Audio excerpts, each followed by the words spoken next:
네, 김영일 전문가와 함께하는 전략 포인트 시간입니다. 지금 11시 46분인데 그래도 장 초반에보다는 많이 좀 회복을 했지만 반등까지는 쉽지 않아 보이는 현재 상황입니다. 어떻게 봐야 될지 김영일 전문가와 이야기를 나눠보겠습니다. 어서 오세요, 전문가님. 안녕하십니까. 네. 시장과 관련해서 오늘 한마디 해주신다면요? 네, CPI 예상치 상에 차오르는 원자재 우려감 말씀드리겠습니다. 네, 둘 다 걱정입니다. 어떻게 봐요? 일단은 뭐 CPI가 상당히 좀 높게 나왔잖아요. 맞아요. 예. 3.5% 정도로 높게 나왔고, 우리가 이제 항상 생각을 했었던 저항 구간이 3.3% 구간이었는데, 네, 뚫었죠. 이제 여기를 못 뚫어주는 것 같아요. 그러다 보니까는 이제 또 전체적으로 좀 반등세가 좀 이어지고 있고, 그런 와중에 이제 이 반등세가 나오는데, 미국의 경제는 튼튼하고요. 네. 그다음에 우리나라 같은 경우에도 최근에 수출이 조금 이제 회복되는 그러한 또 구간이다라고 하죠. 그다음에 뭐 중국 같은 경우에도 약간 조금 경기가 좀 회복되는 그런 이제 또 약간 양상. 그러니까 금리 인하를 하려고 하는 그림이 좀 안 만들어지는 것 같아요. 그렇죠. 명분이 좀 필요한데. 네, 금리 인하를 하기에는 지금 현재 시장의 상황 자체가 좀 살만하다? 네, 약간 이런 경제가 느낌? 튼튼해 버리니까. 그러니까요. 버틸만 한데 정도로 이제 연준이 생각을 할 수밖에 없는 거죠. 그러면서 지금 이제 뭐 금리 인하에 대해서 기대감이 실망감으로 바뀌었다. 우려감까지는 아닌 것 같고요. 그렇군요. 실망감으로 바뀐 것 같은데 뭐 지금은 이제 뭐 이렇게 생각을 해주시면 될 것 같아요. 워낙에 금리가 계속해서 이제 또 높은 상황에서 이제 유지가 되고 있잖아요. 네. 그러한 상황에도 이제 또 전체적으로 뭐 정책적인 부분이나 혹은 이제 뭐 전체적인 뭐 소비자들이라든지 이 상황에 많이 또 이제 익숙해졌을 거고 이 상황에 맞는 정책들이 또 많이 나왔을 겁니다. 그렇죠. 네, 그러면서 네. 결국에는 계속해서 이제 물가가 내려오는 상황들이 좀 유지가 됐었는데 이러한 상황이 또 이제 익숙해지다 보니까 결국에는 경제가 계속 또 안 좋아지는 것이 아니라 네. 확실하게 또 자리를 잡고 좋아지는 구간이 나올 수밖에 없잖아요.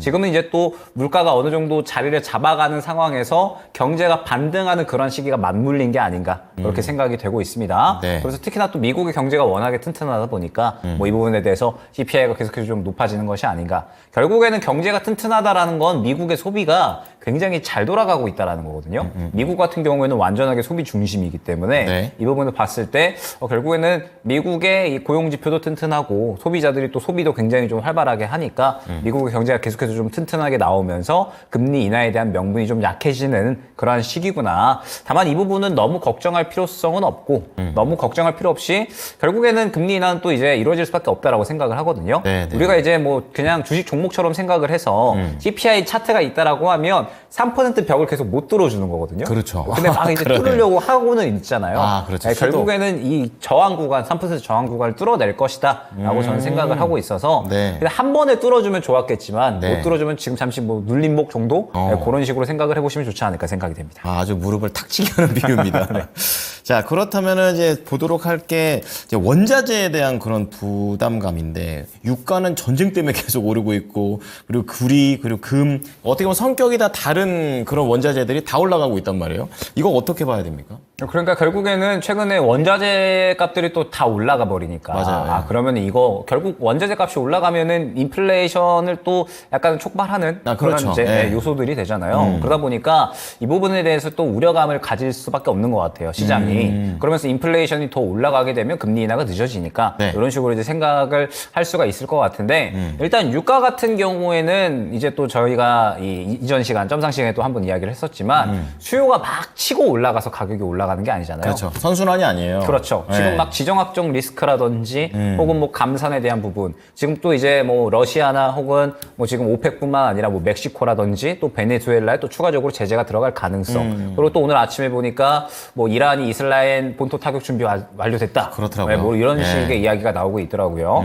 그래서 뭐 지정학적 리스크에다가 뭐 그 다음에 이제 또 경제가 전체적으로 반등한다라는 부분인 건데 네. 지금 중국도 약간 이제 좀 반등세가 나타나고 있다라고는 해요. 그런데 이게 완전하게 회복인가라고 보기에는 저는 조금은 어렵지 않나라고 생각을 하거든요. 그러니까 결국 경제가 계속 안 좋았다가 좋아지는 반등세에 있는 거지 이게 뭐 완전하게 경제가 회복세에 들어갔다라고 보기에는 미국은 지금 굉장히 튼튼한 상황이지만 미국만. 네, 우리나라 같은 경우에도 이제 좋아지고 있는 거지 완전하게 다 그럼요. 화랑이다라고 보기는 힘든 거잖아요. 그렇죠. 예. 중국 같은 경우에도 마찬가지다라고 생각을 하고 있습니다. 네. 그렇기 때문에 뭐 이 부분에 대해서 인플레이션을 너무 또 이제 촉발할 것인가? 뭐 이 부분에 대해서는 저는 너무 크게 걱정을 하지 않으셔도 될 것 같고 뭐 이제 뭐 비단 유가만 올라가면 모르겠는데 이제 네. 또 막 다른 원자재까지 같이 올라가 버리니까 금도 막 사상 최고치고요. 네, 그래서 이제 또 이게 우려감이 생겨나는 것 같아요. 금 같은 경우에도 마찬가지라고 보시면 될 것 같습니다. 지금 지정학적 리스크 때문에 안전자산에 대한 가치가 올라가고요. 그렇죠. 그 다음에 또 우리가 AI를 생각을 해야 되거든요.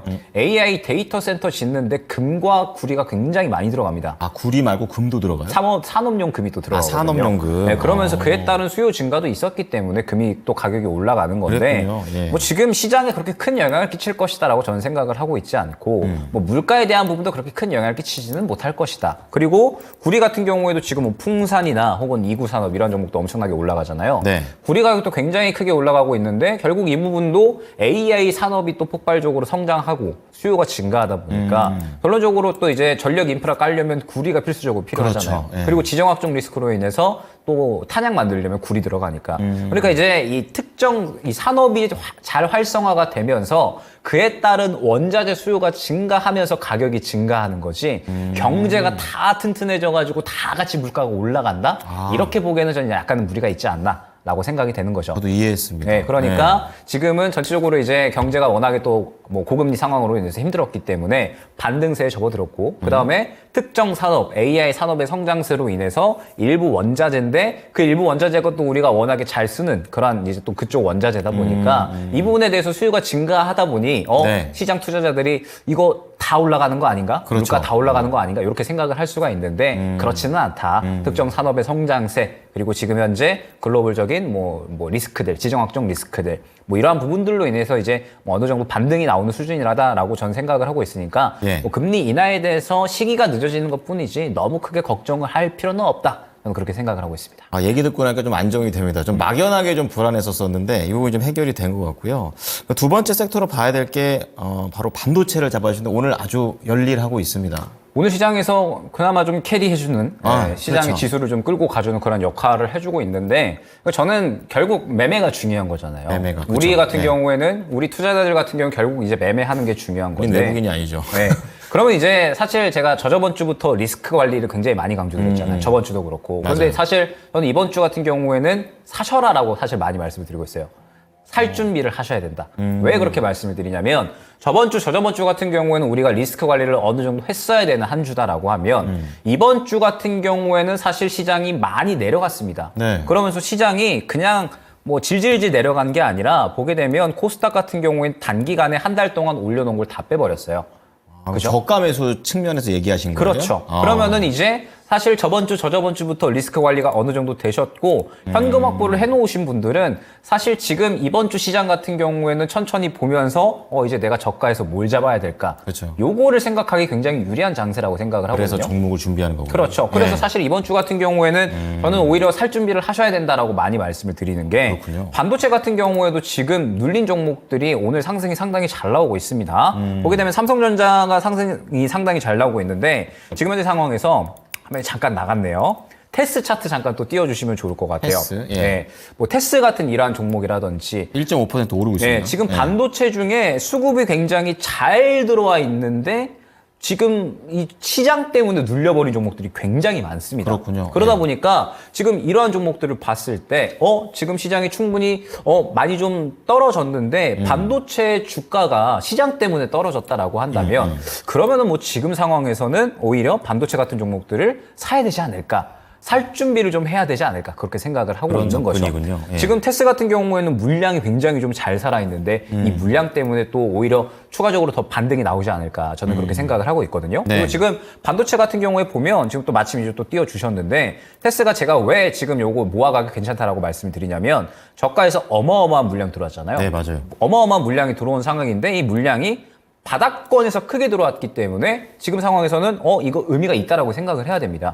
그러면서 의미가 있는데 오늘 약간 지켜주는 흐름이 나오면서 반등세가 나오고 있어요. 예. 그러면은 이제 시장에서 어려운 상황 속에서도 좋은 수급이 들어왔기 때문에 강한 거구나. 그러면은 지금 반도체 같은 경우에는 이런 굉장히 수급이 잘 들어와 있는데 시장 때문에 눌린 종목들이 많을 테니까 이 종목들을 한번 슬슬 살 준비를 해볼까라고 생각을 할 수가 있는 거죠. 네. 그리고 제가 오늘 좀 좋게 봤던 종목이 K엔솔 요 종목이거든요. K엔솔, 네. K엔솔이 오늘 또 액침 냉각 이슈로 인해 상당히 상승이 잘 나왔는데 네.